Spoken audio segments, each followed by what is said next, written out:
Greetings, guitar engineers. I'm Desi Cerna, and in this lesson, I'm going to show you a minor 7 chord hack where you take major chord shapes and use them to play minor 7 chord inversions. This is a great way to play minor 7 chord shapes all over the fretboard by using something you're already familiar with so you don't have to learn how to build new chord shapes. Let me show you how it works.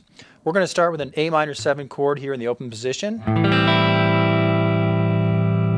So that's A, E, G, C, and E. Now, a regular A minor chord is made up of the notes A, C, and E.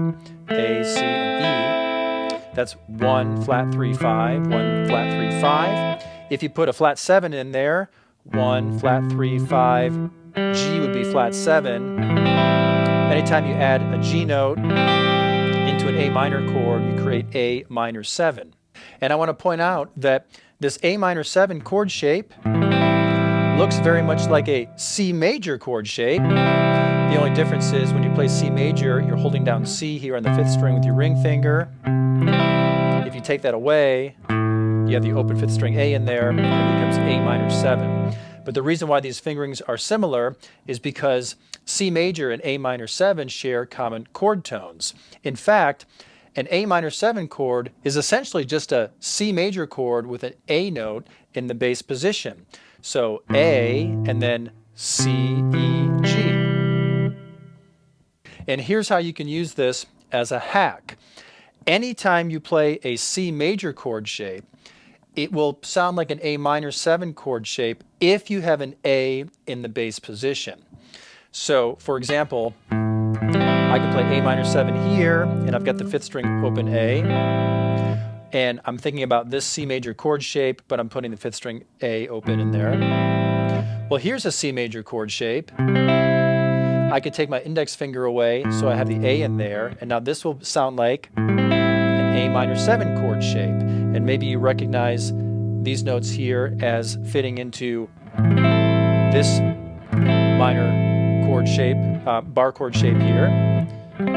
So that would be like an A minor 7. All right, so moving on, you might play a C major chord shape up here at the 8th fret, standard bar chord. Well, you could just take this portion of it, put an A in the bass. Now you have a form of A minor 7. And then you could come up here and think C major and C form, 1 octave higher than this C here, but take the pinky away, so we have A in the bass.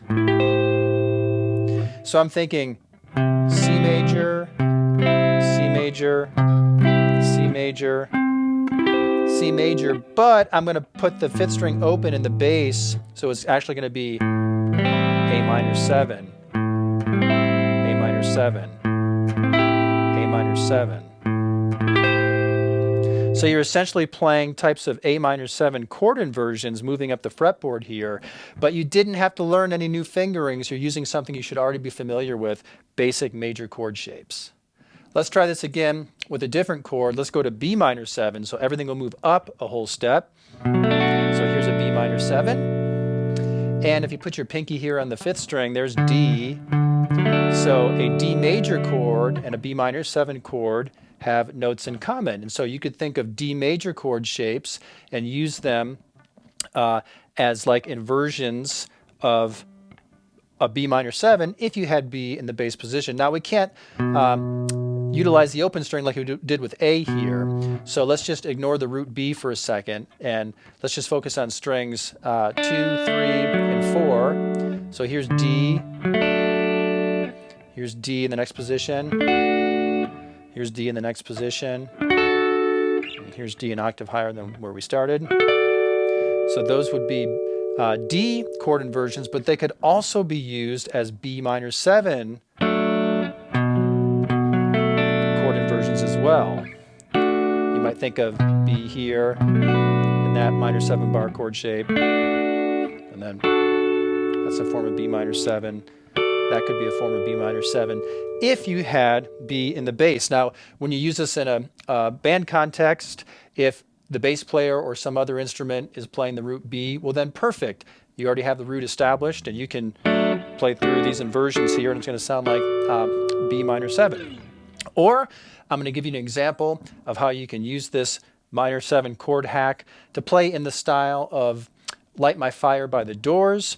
I am going to play a portion of the solo section, which goes back and forth between an A minor 7 and a B minor 7, and the bass line just plays some minor triads for A minor and B minor. And I've got that on my loop pedal here. And now I'll go through and play A minor 7, B minor 7, like that. So A minor 7, B minor 7. I'm playing just strings 2, 3, and 4. I'm staying away from bass notes because I got it in my looper. Or I can come up here, I'm thinking maybe C to D. But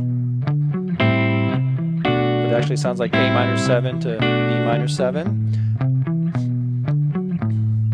Or I can think C to D like this. I'm going to break it down. So that's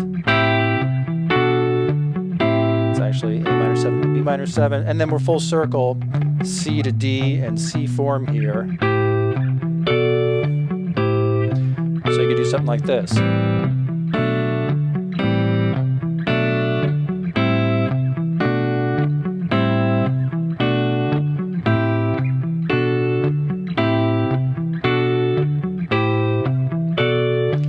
Once you get used to this, you can strum this with a rhythm that's more similar to what you hear in the Doors song, like this.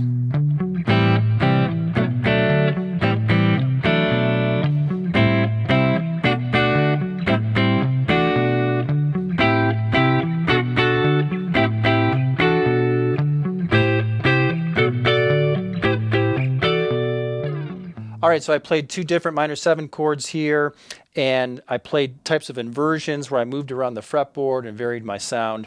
And I did it using this hack where you think about a major chord shape. So in this case, A minor 7 to B minor 7 is actually like a type of C major to a type of D major. So you can just think C major, D major, C major, D major, and use portions of those chord shapes as your minor 7 chord inversions. And you can always figure out the relative major and minor by either playing a bar chord like this, like a standard minor 7 bar chord. This is A minor 7, and then taking these notes under your index finger on strings 2, 3, and 4, and that's always going to be part of the major chord shape right there. So A minor 7 and C major have these notes in common. There's a relationship there. They are relative major and minor.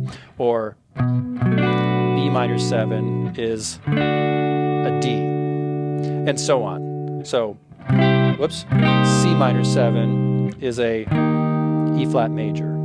Or D minor 7 could also be an F chord. So you could use forms of F if you want to play inversions of a D minor 7 chord. Or you can think of playing off of the 5th string.